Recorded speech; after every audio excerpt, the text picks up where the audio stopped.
దేవుని నామానికి మహిమ ప్రభావములు కలుగును గాక. గడిచిన దినములంతా కూడా దేవుడు తన కృపలో మనందరినీ కూడా క్షేమకరముగా కాపాడి మరి యొక్క పునరుద్ధరణ దినము నాటికి వాక్యమును ధ్యానం చేయటకు దేవుడు మనకు సహాయం చేసి ఉంటున్నాడు. ఈ యొక్క పునరుద్ధరణ దినము నాటికి మనము వాక్యం ధ్యానించినటువంటి అంశము అణిచివేయబడినటువంటి వ్యవస్థను పునరుద్ధరించుట అనేటువంటి అంశం మనం ధ్యానం చేస్తూ ఉన్నాం. ప్రార్థన చేసుకునే వాక్యంలో మనం ముందు కొనసాగదాము. సర్వశక్తిమంతుడా, మహోన్నతుడా, ఈ సమయంలో మేము మీ యొక్క మాటను ధ్యానం చేస్తుండగా ఆయా మాకందరికీ నీ యొక్క ఆత్మ సహాయం దయచేయండి. వినగల చెవి, గ్రహించగల మనస్సు మా ప్రతి ఒక్కరికి దయచేయమని, వాక్య ధ్యానం అంతట్లో నీ కృప మాకు తోడుగా ఉంచమని యేసు నామమున ప్రార్థిస్తున్నాం తండ్రి, ఆమేన్. మంచిది. ప్రియమైనటువంటి దేవుని యొక్క సంగమ, దేవుని యొక్క బిడ్డలారా, ఈ యొక్క లెంటు కాలంలో ఉపవాస దినములలో 4వ ఆదివారం మనం ధ్యానం చేస్తూ ఉన్నాం. ఈస్టర్కు ముందు 3వ ఆదివారం మనము ధ్యానం చేస్తూ ఉంటున్నాం. ప్రియులారా, చూసినట్లయితే అణిచివేయబడినటువంటి వ్యవస్థను పునరుద్ధరించుట అనేటువంటి అంశము, దానికి గాను మనము చదువుకున్నటువంటి భాగములు కూడా కీర్తనలు 113, నహూము గ్రంథము 1వ అధ్యాయం 1 నుంచి 15 వరకు, పత్రికా పాఠము అపోస్తల కార్యములు 4వ అధ్యాయము 32 నుంచి 37 వరకు, పరిశుద్ధ లూకా సువార్త 13వ అధ్యాయము 10 నుంచి 17 వరకు మనము చదువుకుంటున్నాము. అణిచివేయబడినటువంటి వ్యవస్థను పునరుద్ధరించుట అంటే వారు కోల్పోయినటువంటి దానిని మరలా తిరిగి ఇవ్వడం కొరకు, లేకుంటే వారికి కావలసినటువంటి హక్కులను పునరుద్ధరించటము, వారు ఆ యొక్క అణిచివేతలోనే ఉండకుండా వారికి స్వాతంత్రము ఇవ్వడము అని మనము చూస్తూ ఉంటున్నాము. ప్రియులారా, అనేక విషయాలు మనము అణిచివేయబడినటువంటి వ్యవస్థను మనము చూస్తే ఈ రోజులలో మనకు రాజ్యాంగమును బట్టి మనందరికీ కూడా స్వాతంత్రము మనము చూస్తూ ఉంటున్నాము. అణిచివేయడానికి ఎవరికి కూడా అటువంటి హక్కులు లేవని చెప్పి మనము రాజ్యాంగం ద్వారా మనము స్వతంత్రముగా మనం ఉంటున్నామని చెప్పి మనం ఒకసారి జ్ఞాపకం చేసుకోవాలి. ప్రియులారా, చదవబడినటువంటి భాగాలలో కూడా ప్రియులారా, ఈ యొక్క నహూము గ్రంథము 1వ అధ్యాయం మొత్తం కూడా మనము చూస్తే నినేవుని గూర్చినటువంటి దైవభక్తి ఎల్కోషువాడగు నహూమునకు కలిగినటువంటి దర్శనము ఇక్కడ మనము చూస్తూ ఉన్నాము. ఈ యొక్క ఎల్కోషు వాడగు నహూమునకు అంటే దక్షిణాది తీరమున, అంటే యెరూషలేమునకు గాజాకును మధ్యన ఉన్నటువంటి ఎల్కోషు అనేటువంటి ప్రాంతము అని పండితులు చెప్పబడినటువంటి మాటలు మనము చూడవచ్చు. అయితే ఆ ప్రాంతానికి చెందినటువంటి వాడు ఇతను ఈ యొక్క నినేవేని గూర్చినటువంటి దర్శనము కలిగి అతను ప్రవచిస్తూ ఉంటున్నాడు, చెప్తా ఉంటున్నాడు.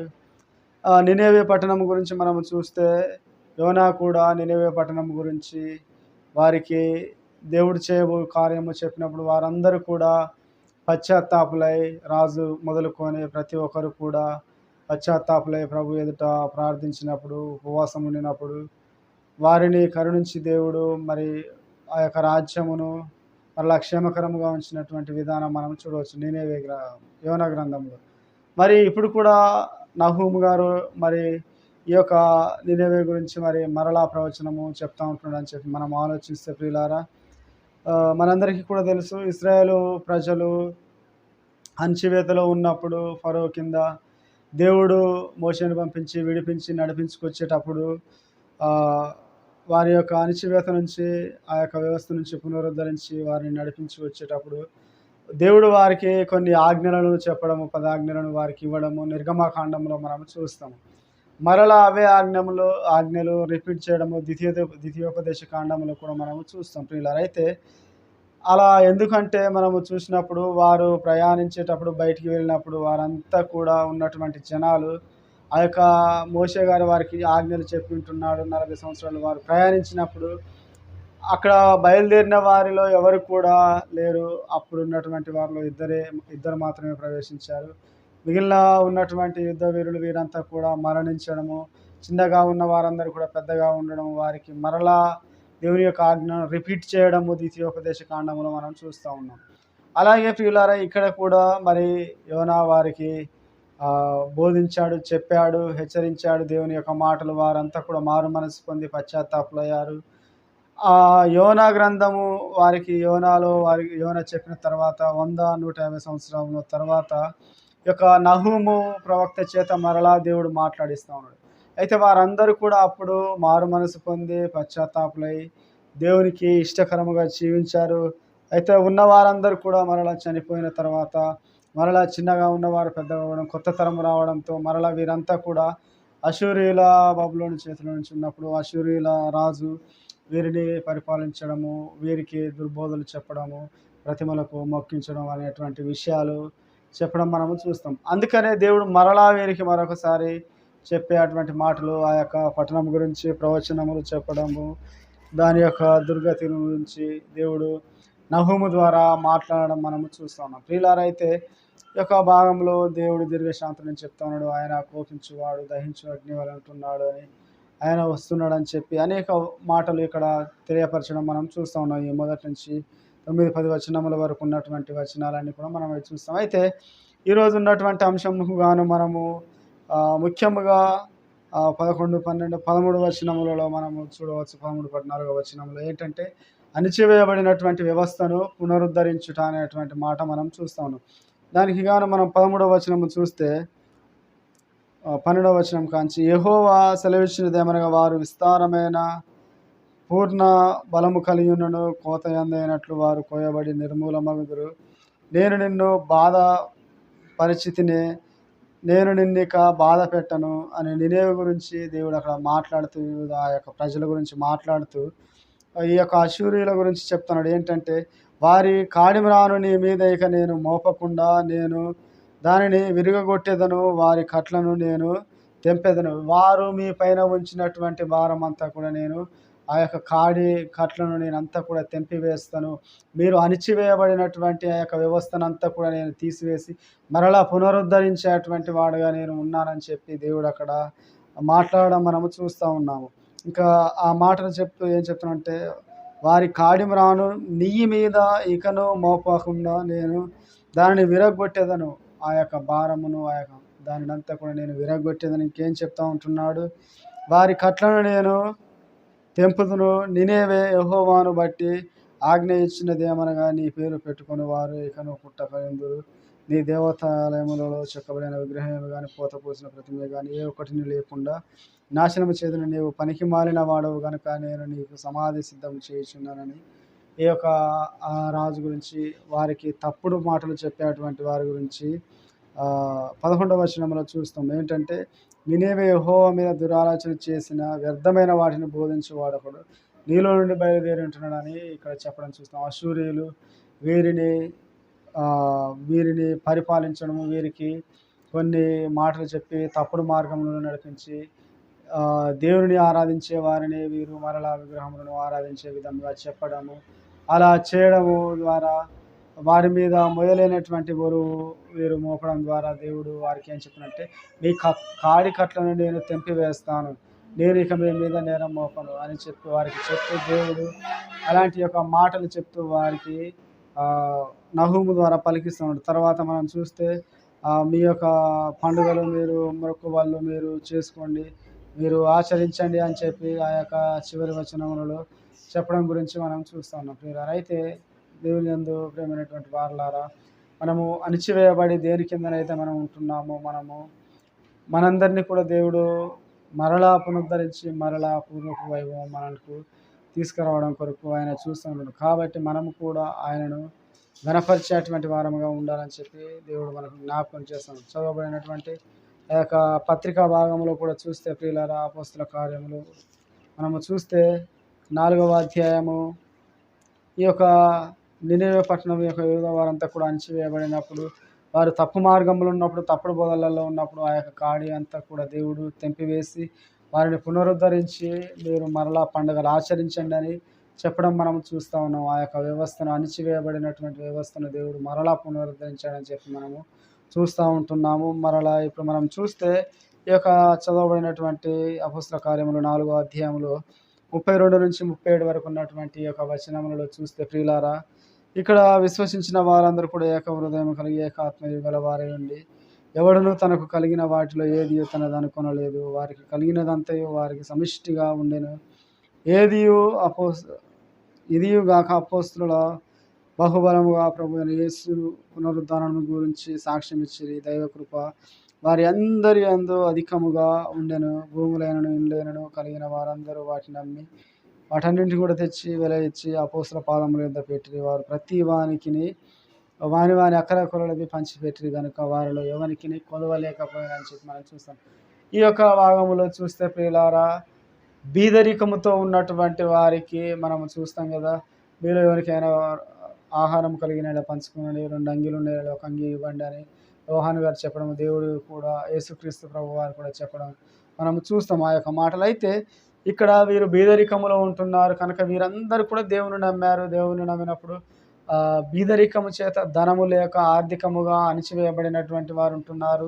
ధనము కలిగినటువంటి వారు కూడా సంఘములో ఉంటున్నారు. అయితే వీరు ఏం చేస్తూ ఉన్నారంటే, వీరికి కలిగినటువంటి చిరస్థిరాస్తులు ఇవన్నీ కూడా అమ్మి ఏం చేస్తూ ఉంటున్నారంటే, తెచ్చి ఆ యొక్క సేవకుల యొక్క పాదముల యొద్ద పెట్టినప్పుడు వారందరూ కూడా ఏం చేస్తూ ఉన్నారంటే, ఎవరెవరికి ఏ ఎకర ఉన్నదో వారందరికీ కూడా పంచి ఇవ్వడం మనం చూస్తున్నాం. ప్రియులారా, ఆర్థిక వ్యవస్థను పునరుద్ధరించడం ఇక్కడ మనం చూస్తాం.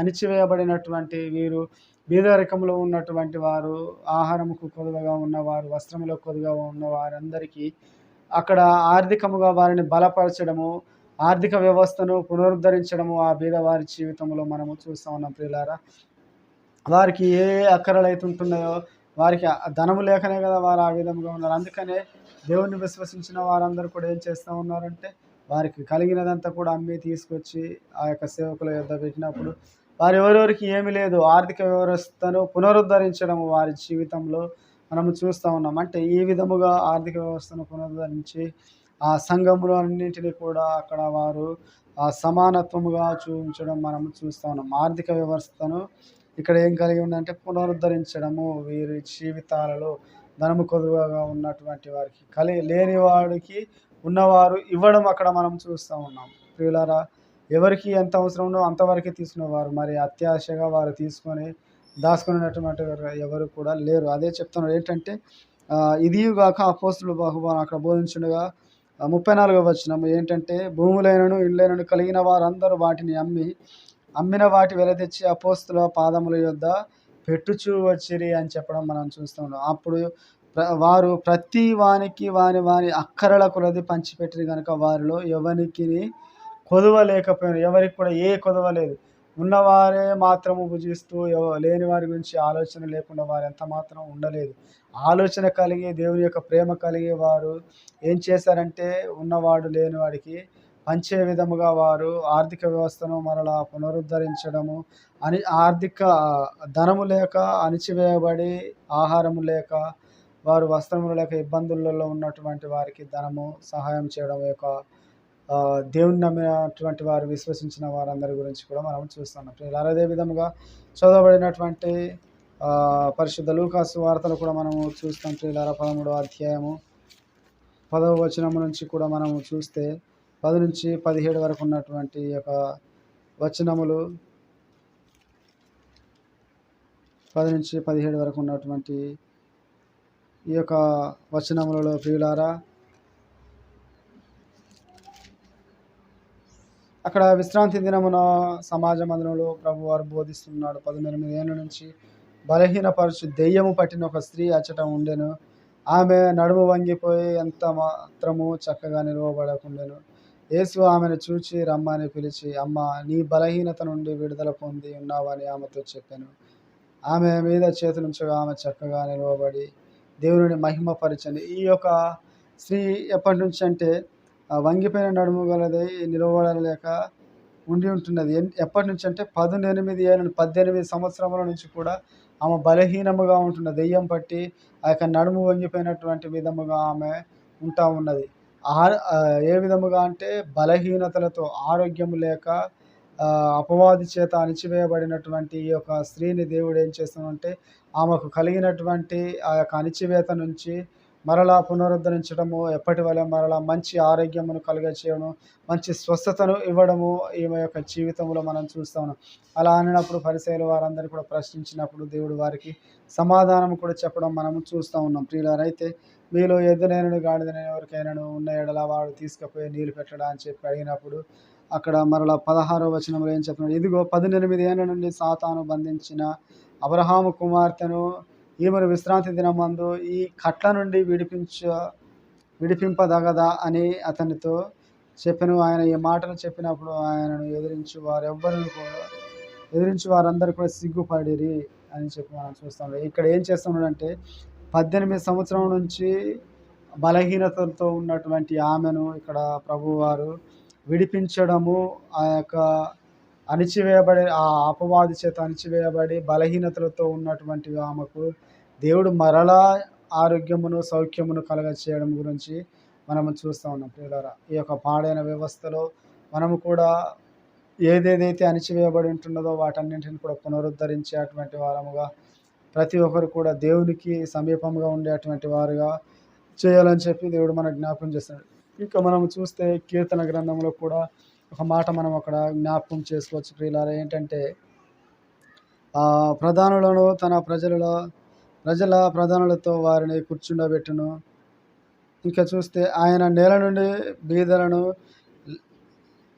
నుండి దరిద్రులను లేవనెత్తును, పెంట కుప్ప మీద నుండి బీదలను పైకెత్తువాడుగా ఉంటున్నాడు. అంటే ఎవరెవరినైతే అణిచివేయబడి ఉంటున్నారో వీరందరినీ పునరుద్ధరించి బీదలుగా, అణిచివేయబడి వారుగా, కడజాతి వారుగా ఎవరెవరైతే ఉంటున్నారో వారందరికీ కూడా మరలా ఏం చేస్తానంటే ఆయన పైకి లేవనెత్తువాడుగా ఉంటున్నాడు. ఆయన ఇంకేం చేస్తున్నాడంటే ప్రధానులతో తన ప్రధానులతో వారిని కూర్చుండబెట్టేటువంటి వాడుగా, సమానత్వం ఇచ్చేటటువంటి వాడుగా దేవుడు ఉంటున్నాడు. ఈ అణిచివేయబడినటువంటి వ్యవస్థను మరలా దేవుడు పునరుద్ధరించేటువంటి వాడుగా ఉంటున్నాడని ఈ యొక్క కీర్తన భాగంలో మనం చూస్తూ ఉంటున్నాము. ఏంటంటే నేల నుండి దరిద్రులను లేవనెత్తును, పెంట కుప్ప మీద నుండి బీదలను పైకెత్తువాడుగా ఆయనే ఉంటున్నాడు. ఈ యొక్క అణిచివేయబడిన వ్యవస్థలను పునరుద్ధరించేవాడుగా ప్రభువైన మన దేవుడే ఉంటున్నాడని చెప్పి మనం చూస్తాం. ఇంకా 9వ వచనంలో కూడా ఆయన సంతులేని దానిని ఇల్లాలుగాను, కుమారుల సంతోషము గల తల్లిగాను చేయవాడు ఆయనే అని చెప్పి మనం చూస్తాం. యెహోవాను స్తుతించుడి అని మనం చూస్తాం. అంటే ఏంటంటే సంతులేని దాన్ని ఇల్లాలుగా చేస్తాడు. గర్భములు మూయబడినటువంటి వారికి కూడా గర్భము తెరిసేటువంటి వాడుగా ఆయనే ఉంటున్నాడు. సంతు ఇచ్చేటువంటి వాడుగా ఆయనే ఉంటున్నాడు. సంతానము మనకు తెలుసు కదండి, గర్భఫలము ఆయన ఇచ్చే బహుమానమే అని మనందరికీ తెలుసు. అంటే నేను సంతులేని దాన్ని ఇల్లాలుగా చేసేటువంటి వాడుగా నేను ఉంటున్నాను, అణిచివేయబడిన దానిని మరలా నేను పునరుద్ధరించేటువంటి వాడుగా ఉంటున్నాను, నీకు స్వాతంత్రము కలుగజేసేటువంటి వాడుగా ఉంటున్నానని చెప్పి దేవుడు మనకు జ్ఞాపకం చేస్తూ ఉంటున్నాడు. మనం కూడా ఎవరెవరైతే ఏ బంధకముల చేత అణిచివేయబడుతూ ఉంటున్నారో, ఆర్థికముగానైనా బలహీనముగా ఉన్న ప్రతి విషయంలో కూడా సంఘములో ఉన్నటువంటి వారినైనా ఎవరినైనా కూడా మనము ఆ యొక్క వ్యవస్థను గుర్తించి వారిని మరలా సన్మార్గములో నడిపిస్తూ వారిని స్వతంత్రముగా మనం చేసేటువంటి వారముగా ఉండాలి. అటువంటి కృప పరిశుద్ధాత్మ దేవుడు మనందరికీ దయచేయను గాక. ఆమేన్.